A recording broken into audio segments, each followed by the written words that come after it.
It is time for the Cyber Executive Podcast, where we talk to industry experts about risk, technology, and leadership. I am your host, Marc Ashworth, and today I have the pleasure of having Matt Connors with Cyberlynx with me here today. Matt, thank you very much for being a guest on the latest episode of the Cyber Executive Podcast. Oh, it's my pleasure. Thanks for having me, Mark. Yeah, thanks for being here. And, we had a really good conversation about a week or so ago about a whole bunch of different things. And, but one of the things we kind of talked about was entrepreneurship and leadership. So, Matt, as an owner of your own company and that's been around for a long time and very successful, can you kind of maybe tie those two together? How important is leadership with entrepreneurship? Yeah, I mean, I think I don't know that you can really have one without the other, very successfully. I think it becomes really challenging.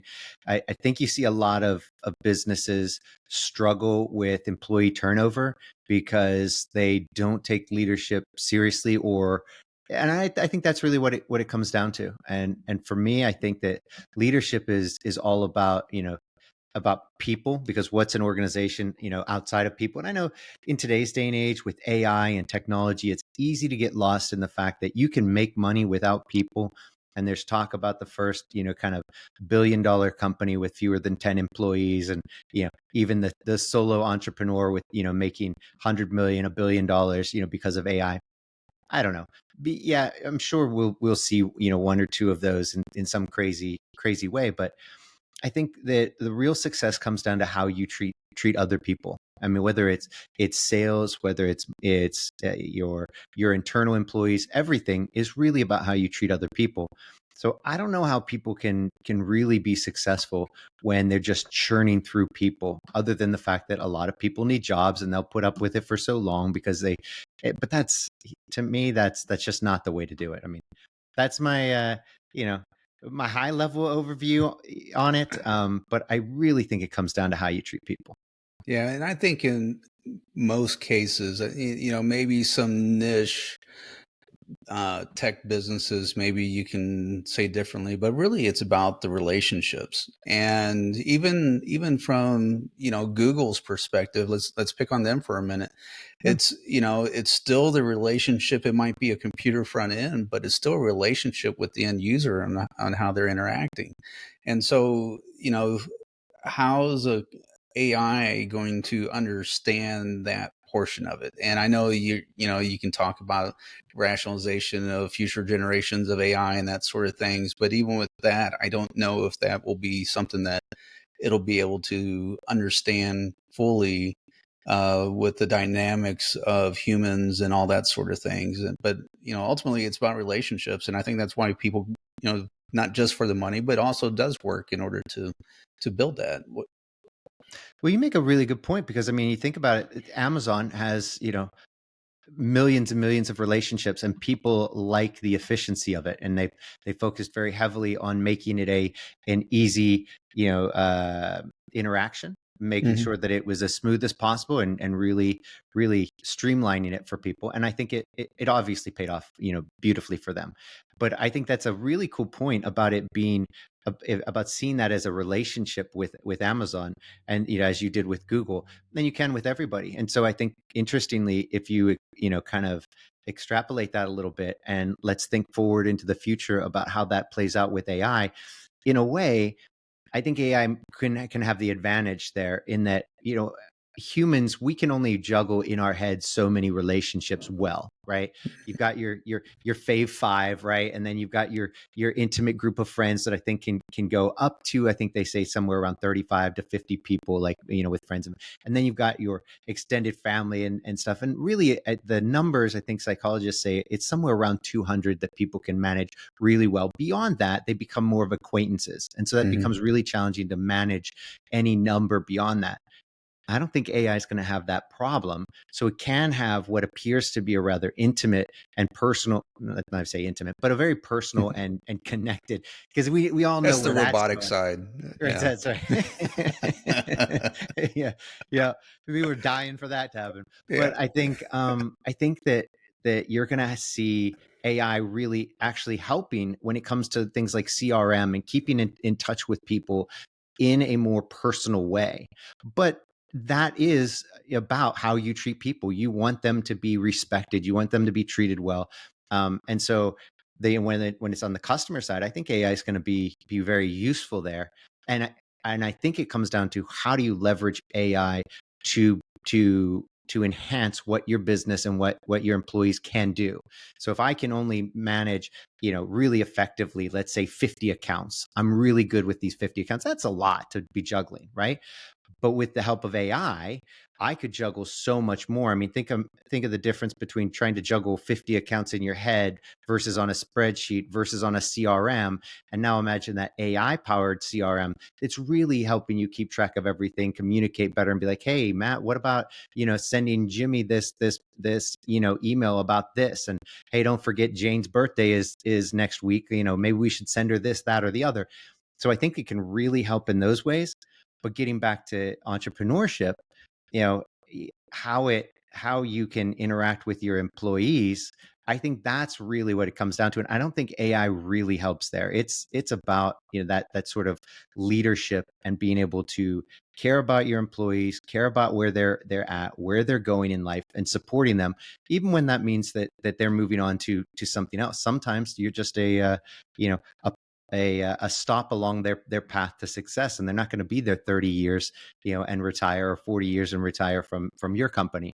And I think it comes down to valuing people for that time that you have with them. And when you do, they're going to have a much better time. And one of the things that I think is, I've always thought was that people, they only have 24 hours in a day, and they spend, let's say, 8 hours a day at work. That's 1/3 of their day, right? And sure, it's only 5 of the 7 days, but it's a large chunk of their waking time during the week.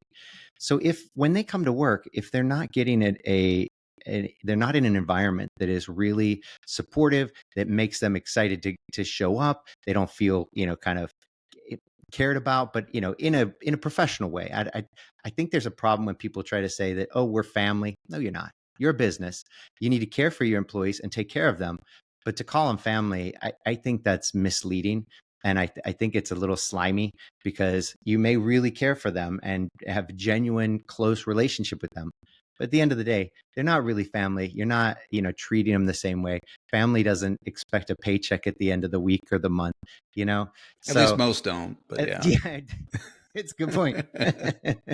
So now I think it really comes down to making sure that they have an environment where when they go home, they don't feel the need to kick the dog and yell at people or anything like that. They come home and they feel refreshed, and they feel happy. They feel rewarded that they went and they did something great today. And part of that is, I think, finding the right place for people. Sometimes they think that, oh, I should be in this position.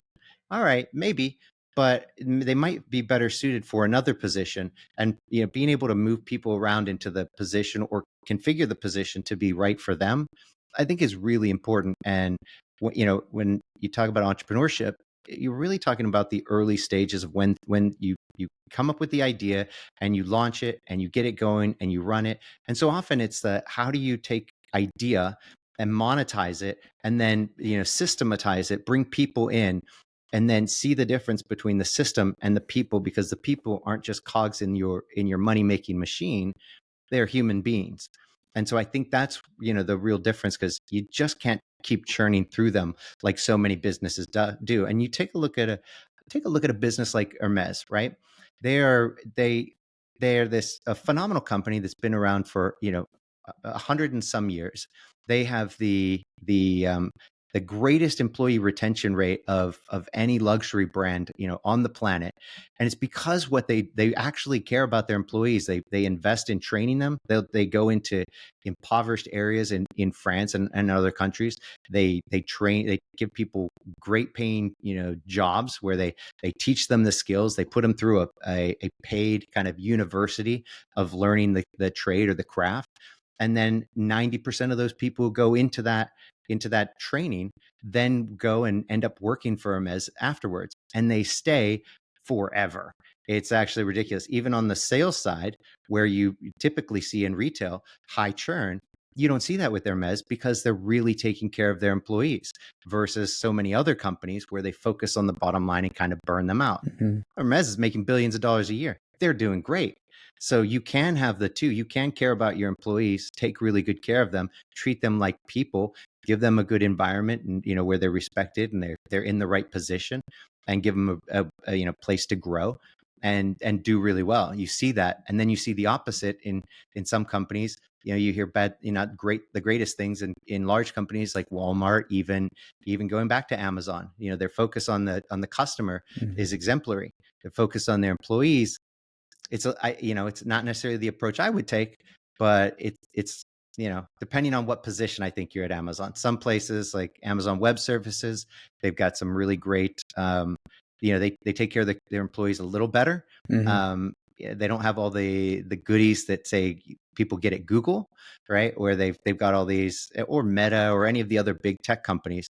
They don't have the catered lunches. They don't have the free snack bars. They don't have the nap pods, but they do have a really kind of exhilarating work life where where they get to they keep it very entrepreneurial, which is really interesting and not easy to do in a large organization, to keep people working like that.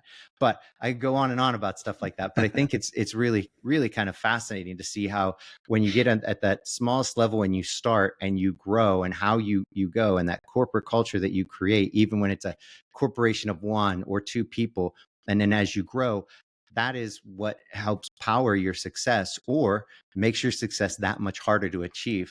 And I think you see that in places like Amazon and Hermes. The difference in that churn. It's a lot harder for Amazon to keep bringing people in. Hermes doesn't have a problem with it. Right. Yeah. And I would think too, as the startup is, going through that either development phase, or maybe even a quick, to market and a fast growth component of it, that leadership component of that is probably challenging to keep in focus versus the dealing with the growth that is occurring. And so I would think, and that's probably where your Amazons and Googles, where they first started and everything, probably struggled with that, and then eventually kind of circle back around and define their culture then at that point to help with that. Do you think that's the case? I do, and I think that it's all too often it's easy to not even think about the culture that you're creating, and especially early on. Later on, you'll get people who come in who talk about the culture being important, but early on, especially when it's just you, and here's the real challenge with entrepreneurship. Most people start out and they are grinding 80, 100 hours a week, doing everything. They're every waking minute and every sleeping minute, they're thinking about their business and how they've got to do it, whether it's super stressful for them and they're doing it because they got to, this is do or die, or they're just really focused and determined to be successful. It's a really hard thing to do. First of all, starting a business is a hard thing to do, right? It takes a lot, and it takes a lot of, you got to be willing to take the risks, personally, which is crazy, both not only financially, but every other relationship in your life, you're going to gamble with. So a lot of entrepreneurs don't have the best track record with their relationships, because they don't necessarily endure that whatever that launch period is. If it takes you 5 years before you start making any money, and you can get to a point where you can really start being a normal human being again, how many relationships are going to last 5 years of what most would consider neglect, because you simply you can't put the time and the effort into it, or most people don't, and then those relationships suffer. So most people end up sacrificing a great deal to start their business with no guarantee for success. So it takes a special kind of crazy to say, oh, I can do it. Or, it's either a massive belief in yourself, combined with seeing an opportunity, a problem that exists, that you're like, I can solve this. I don't know why somebody else hasn't, or I see why they haven't, and let me solve this, or I see this problem coming, and you kind of get ahead of it. But going back to the point of, it's as you go through that initial grind of getting there, and however many years that takes, that transition from grinding all the time, and nobody works harder than somebody who's just starting their business. Like, I can't imagine, like, this, it doesn't even make sense. Nobody would, right? Yeah. And so then when you start bringing on people, realizing that they're not owners, they don't own the company. And so while you work like crazy, you can't expect the same from an employee, right? Hmm. And so it's really quite a challenge to appreciate the fact that, the position that you're putting them in, that you're asking them to be in, and not put, your own expectations, because you've been the only person in there doing it. Unless, of course, you're one of those entrepreneurs who comes in with a lot of money, and you're dropping in, you're hiring people, and you're going. But if you're that solopreneur, and you're starting it and pushing, which is what I did, and a lot of others do, because you Hmm. can do it, you can do the work great, but then you have to be really good at so many different things, and then bring people in the areas that you need help in. And so it's a real challenge, I think, when it comes to that leadership transition, going from the solo person handling everything, and you have high expectations, you have high standards, then you bring somebody in, and I think a lot of people struggle with appreciating the fact that these are employees that you're paying to come in 9 to 5, and they're not going to work 100 hours this week for the same pay. You may have worked 3 years for no pay. You can't expect that of an employee. And then, to because there's such a huge difference between how hard you're working and how hard they're working, I think a lot of people struggle with that. I mean, I've seen it a lot, where they struggle with the difference in expectations and performance and everything. But it doesn't make sense. I mean, you can't treat a 2-year-old like a 12-year-old, or like a 25-year-old. It doesn't make sense, right? So same with employees who are, they're fresh in, they're entry level employee. Okay, first day on the job, you can't expect them to be an expert, and you can't expect them to work like you, who's been working like crazy. So I think that's really a huge challenge for entrepreneurs, and I think they tend to burn through a lot of people, because they struggle to really appreciate that difference. It's not easy. Yeah, yeah, and I can only imagine, and it's also different whenever you're younger versus when you're older. And then if you're an older person, and I'm saying, say my age or whatever, is coming into an organization like that, you're going to have your certain ways that you're going to do things, and that person has to let that go and then just trust. And but when it's your baby like that, to uh uh to let that go because you're doing it one way, while they might do it the other way because they've been doing it at 30 other, 5 other companies, and that's just the most efficient way of doing it. You got to trust that that's maybe the right way of doing it, or maybe it's not. But that ability to let go of those tasks that you have been doing is difficult, because you might know that it's this is the way that I want it done, and sometimes that's not necessarily the best way, but it Oh, was the way that got you by because you were multitasking in 10 other jobs, and now you're trying to get some of those jobs off of there, and now you got to shift, like you said, to that leadership component to help drive them and to be as passionate about it as you are, but without the expectation that they shouldn't work 60 hours, 70 hours, or whatever a week, for the same goal. yeah.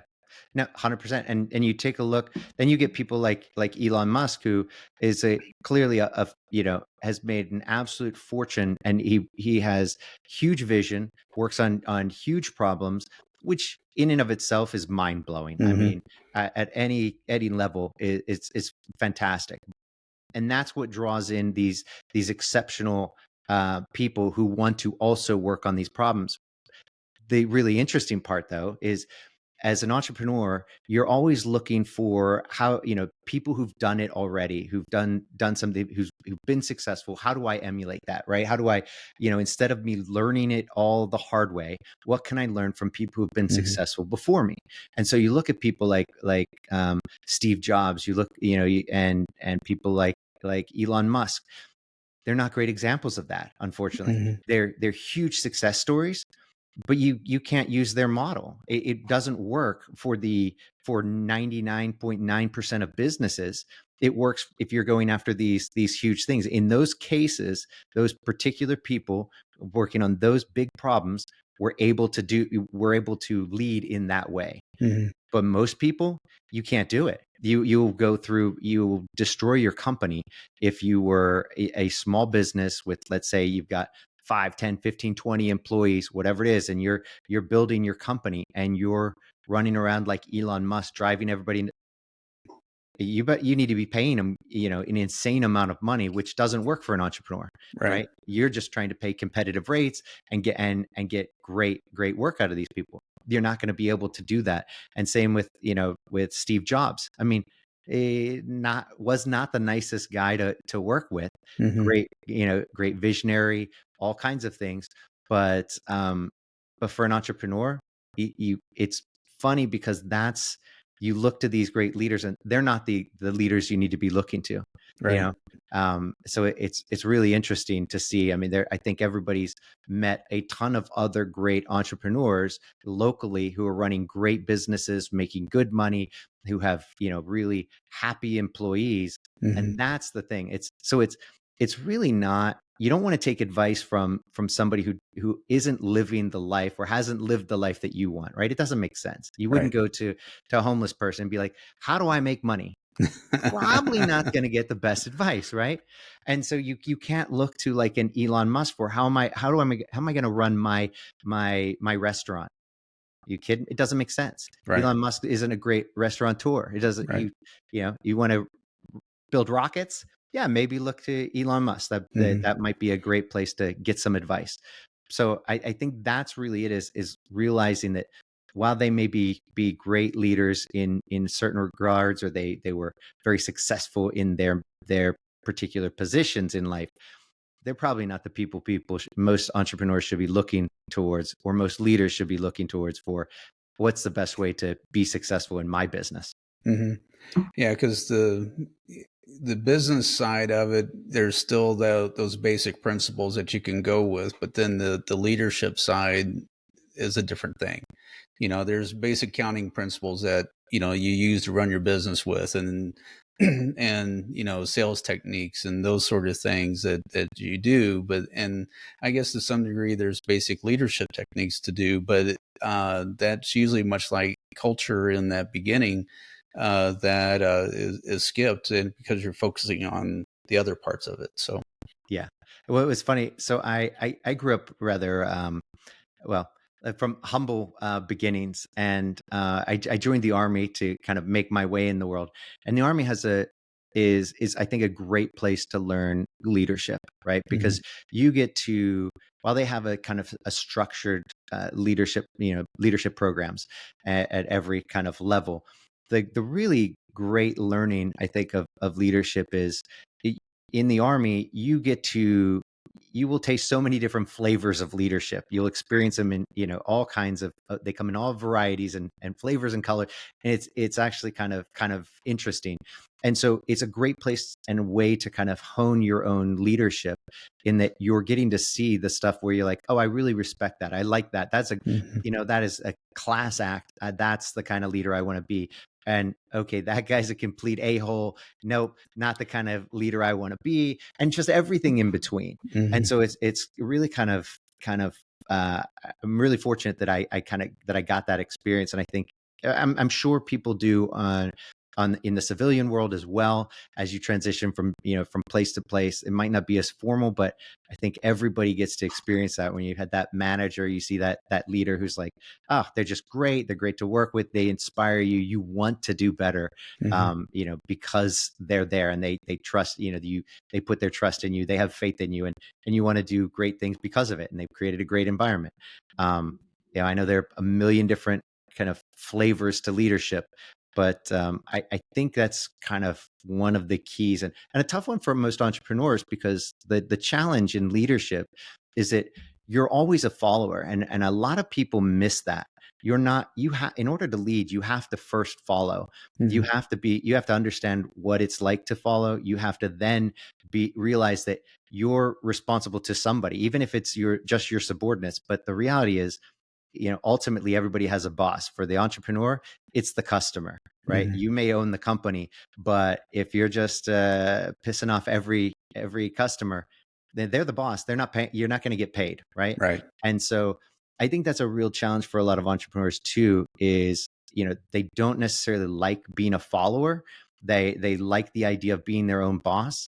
The reality is you really want to get good with appreciating what it means to follow someone's lead and what it's like to be in that position. Not the, I hate working for other people because I don't like taking orders. Like, I'm not sure that's really going to help you to be a great leader if you Right. don't like, if you just like barking orders at people. It might not be the best, sign of leadership in your future, right? It'd So be a very short-term position for you if that's the case, or a very miserable one for you that you will probably, obviously, you know, very high chance that you're not going to do very well at, and from a long-term success. So, yeah, no, and I think that's really crucial for for people to be good leaders. You have to first be good followers. You learn so many lessons there, and I think that's even challenging for people. mhm. Realizing that to be a good follower, it's not to be a suck up. You're not trying to kiss your boss's butt to get a promotion. It's about focusing, just like the entrepreneur and the C-suite. They're all focused on the business. Everybody in the organization needs to be focused on the business. And Mhm. so to follow, it's like, what's the mission? What's the intent, the intention behind these orders, the directives, the policies, the procedures? It's all to make for a good business. So the clearer that is coming down from the top, the better. But even at the lowest level, the more they understand the business and are focused on that in the, hey, I need you to do X, Y, or Z. Oh, when it makes sense that, oh, that's where the business is going, then you have a mission. And that's one of the, I think, really crucial pieces to any company success and leadership, is having clear vision on what the mission is. So Mhm. if you have clear purpose and direction, it's like, okay, great. What are we doing this for? Is it just to make money? Okay, everybody has to make money to exist, right? It makes the world go around. It keeps the lights on, allows people to come into work and do whatever it is. But no matter what you're doing, that job, let's say you work in a latex glove factory. That could be the most mind-numbing, horrible, boring, just brutal work.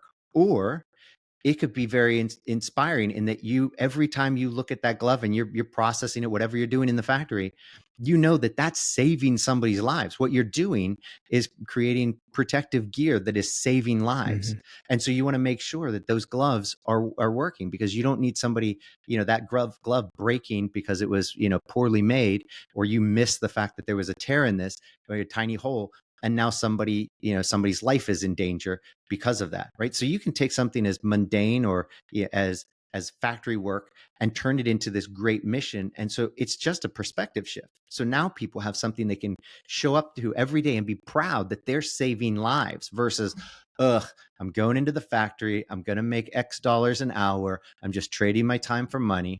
Mhm. Okay, both true. Right. But which is a better way of looking at it? Which way are you going to go then? Enjoy your day, feel good about what you've done, go home and feel like I've done something good in the world. The other perspective, you just feel like, ugh, I worked in a factory, I got to get out of this. This is mind numbing and horrible. Yeah. And perspective is funny, because I think that's a really important key to success as an entrepreneur, as a leader, and really, frankly, as a person. Mhm. It's so easy to not to have a kind of miserable perspective on things, and just not really, I think it comes down to appreciation. I Mhm. think all of it, the fact that you can wake up in the morning, great. The fact that you can, some people didn't wake up this morning. Some people, if you can walk, the fact that you can walk is a huge thing. That, could you imagine how you'd feel if you couldn't walk? And so, Mhm. all of these things that we take for granted all day, every day, as an entrepreneur, keeping it focused on the topic, it's so easy to get caught up in the millions of things that you have to do well, and you have to do every day in order to get the company going and be successful, that it's so easy to forget how lucky and fortunate you are that you woke up, that you get to be your own boss, that you get to employ give these people a job that they can come to, that they can be proud of, that they can feel good. Simply having that perspective, and you take a few minutes at the beginning of the day, If you can during the day, just that quick perspective shift, making sure that that's your focus. And at the end of the day, you take a minute, two, as you're closing your eyes and you think about how much you have to be, thankful for. That changes everything. For me, that was a really important one for me because I was grinding for so long, and it was tough. But as soon as I made that shift to gratitude, Hmm. that changed everything for me. And so, no matter what comes your way, you can look at it as like that's just a Pollyanna, ridiculous kind of you know the toxic positivity, BS, but it's not. It Yeah. is it's really important how you look at things, and if you look at everything through the lens of gratitude, everything is so much better. There's always something to be grateful for. And Yeah. when it comes to leadership, I think that really transcends throughout the organization. When the leadership is grateful that they get to, show up and lead these people and have this great mission, and heck, just get to live doing what you're doing. I think that makes all the difference in the world. Yeah, and watching people grow in what they do, and how they just continue to perform and gain knowledge and all those sort of things, or move up to a different position, or to a different organization, to a different position, or whatever, or maybe start their own, or whatever it might be. That's, to me, that's the fun part, is really just watching the others grow and what they're doing, and where they're going, and those sort of things. And then, from an organizational standpoint, kind of like what you said, the appreciation of what you're doing there. It could be as simple as just providing food for someone that, is struggling, and you don't know that. Or, I was in healthcare, so just knowing that, keeping the systems up to where the doctors can, treat someone's illness. Or, I was in manufacturing, we were building things for the military to keep the military safe, all those sort of things. It's how you look at what the company's doing, and versus maybe just the money aspect of it, what you're trying to accomplish, and then looking internally at what everyone's doing and how they're improving. Or, those wins of getting a project done super fast and efficient, or whatever it might be. Those are the things that, if you look at that and appreciate that, it really helps. I do think, from a leadership side, and to be able to really get that motivation for the next day, to be able to come in and see it again.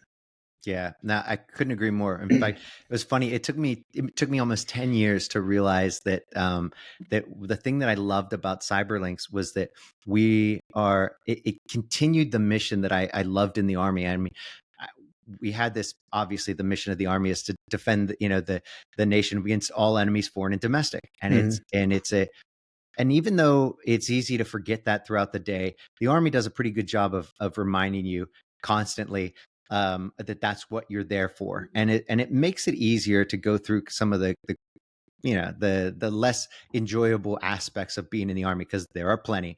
But what I really loved having that big mission, and I think it took about 10 years of running Cyberlynx before I realized the thing that I was really enjoying about Cyberlynx, and had really driven me from the day that we started it, was that is exactly what we were doing. We continued that mission. Now we're protecting, all these small businesses from these enemies that are literally coming and trying to destroy their business, steal their money, shut them down. And so we got to continue that. And once I realized that, oh, that's what I was loving, I was able to kind of communicate that throughout the company, and pass that along. And it's really enjoyable. And back to, what you were saying earlier, was being able to have the employees take that same perspective, and they're now appreciating the fact that they're helping these companies stay in business. So when they help somebody with whatever problem, they're keeping the doctor's, computer running, so they can serve, keep people healthy and save lives. It's actually fantastic. You can take it all for granted, and you can ignore that, Hmm. but why would you? It makes no Right. sense when it's right there. Yeah. And it gives everything. It gives the whole day, so much more color and joy and passion. Like, why wouldn't you do that? Now, other than the fact that we're creatures of habit, and so Hmm. whatever routine you're in, it's easy to fall prey to that and be like, oh, well, it's just the grind. okay, we got to break that habit. That's why I love that in the morning, first thing you do before you check your phone, before you wake up, make it the habit of thinking just 30 seconds, 1 minute, Mhm. whatever it is. Wake up and just, think of a few things that you have to be, thankful for. The fact that you woke up, the fact that you're, whatever it is, and being able to do that, I think is fantastic. So if you build that routine of of of appreciation and gratitude, then it becomes what you just do naturally. Like you don't even think about it. You don't have to. It's just a part of it. And then anytime you slip off and you're like, you're in a crappy mood, it's so easy to use that kind of contrast of, oh, what are you upset about, right? I mean, pretty much anybody we live like gods, really. You can push a button on your phone and food shows up. Right. Like, you can order anything in the world and have it at your door in like 2 days. Like, Yeah. most of us live in air conditioning when it's hot and heat when it's cold, and we have hot water in our shower. That's crazy, right? Now you can talk to your phone and get answers. You've got what do we have to be upset about? And I know it's minimizing, right? Like, there are people with real problems, and I'm not trying Yeah. to say that if you've got, some sort of, if assuming that you don't have a any sort of mental imbalance and disorder and actual, problems, but for when you're relatively healthy and like, what do you have to like? Your problems can seem overwhelming, Yeah. or they can be these tiny little molehills that you can easily traverse, and it's just a matter of perspective. Mhm. And I think that is such an important part of being a good leader, is to be able to communicate those types of things, embody it. And then with leadership, it really is about setting the example. You lead by example, not by do as I say, not as I do. That doesn't work, right? Right. So you got to embody that. And once you do, it really it was transformative for Cyberlynx. Another really important one, I'm gonna share this one with you. It's kind of on the same topic, but for entrepreneurs, you're always, when as you read through books, you listen to videos, you hear people talking, there's this talk about perfectionism and Mhm. how you've got to be careful not to try to be perfectionist, right? Mhm. Okay, so I'm not going to be a perfectionist. Got it. Can't do perfect. But then where's that put you, right? If you're not going to try to get because obviously nothing's perfect. So you'll never get your product done. Your service will never be perfect. So where's the balance between perfect and garbage, right? Mhm. There's something in between there. So where do you fall on the spectrum of garbage to perfect, that where you want your product or service to be? That's the interesting one. And so there's no clear deviation in the spectrum. There's no clear defining, like, oh, be good. Well, what's good, right? Mhm. Okay, so, well, we're just going to do good enough. So then you're putting out good enough and you're getting good enough results. Okay, weird. And it's not a path to real success. It's a path to good, right? So what was really interesting is the pursuit of excellence. That's really what people should be talking about. And you look at something like let's just take like a Porsche 911 from the 60s. Great car, very cool, Mhm. right? But now compare that to a Porsche today. Like, you can see that it's still the same basic design, but the car today blows away the old car. You put them side by side, race them, it's no contest, right? Mhm. Night and day. You take a look at almost anything. Like, I like watches. So you look at an old Rolex versus a new modern Rolex, you can see how they've pursued excellence through the years. Still kind of same basic design, but as the materials and the technologies improve, so too does the outcome. And so now Mhm. today's watch, a watch from 30, 40 years ago, it ages, entirely different than today's watch will. Today's watch is going to age beautifully, and it's going to look almost exactly the same in 40 years for the most part, versus the watches of 40 years ago. So it's Mhm. really interesting to see that. So it's about this pursuit of excellence. And that's what we really need to be talking about when it comes to entrepreneurship and leadership and everything that you do. So that expression of how you do one thing is how you do everything, how you do the little things, how you do the big things. So if you're constantly looking to pursue excellence in everything that you do, with your communication, your attitude, your products, your service, the whole organization levels up, just because you at the top are pursuing excellence in what you do. Mhm. It's absolutely fantastic. It's phenomenal. And seeing how transformative this is in organizations. And so when you think about, well, if you pursue excellence in everything and you start with your perspective, how do you have an excellent, how do you pursue an excellent attitude, right? So that pursuit of excellence, I think, is really, really important. And I don't think it gets nearly enough play when it comes to talk about leadership, entrepreneurship, you name it, pursuit of excellence. Yeah, very good point.